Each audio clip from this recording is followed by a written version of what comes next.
Sir overall अभी जितने आपने ट्रीटमेंट्स किए हैं, सक्सेस रेशियो आपको कितनी नज़र आई है इसमें बच्चों में? मैं अल्हम्दुलिल्लाह कह सकता हूँ कि ऑटिज़म में हमें आज तक फेलियर नहीं मिला। माशाल्लाह, माशाल्लाह। और कितने अभी ठीक तक है, केस हो चुके हैं सर तकरीबन लगभग? 3000 से ज़्यादा। आपके अलावा और भी कोई पाकिस्तान में कर रहा है ये? जी, इसमें कुछ सेंटर्स हैं जी। जो कर रहे हैं रीजनरेटिव मेडिसिन के साथ काम, लेकिन अनफॉर्चुनेटली बात ये है कि अभी हम जो हमारा हेल्थ केयर कमीशन है पंजाब का, उसकी एक कमेटी भी बनती है, कोई 2 महीने बाद 3 महीने बाद मीटिंग होती है।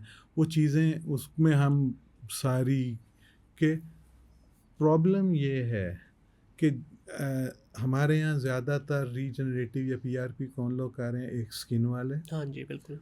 ऑर्थोपेडिक्स वाले, जी, मोस्टली ये 2 किस्म के ट्रू, लोग जो ट्रू। कर रहे हैं।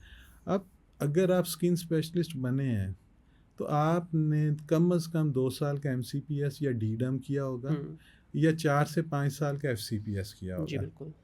और आप 1 दिन की फॉर्मल ट्रेनिंग के बगैर रीजनरेटिव कैसे कर रहे हैं? हुँ।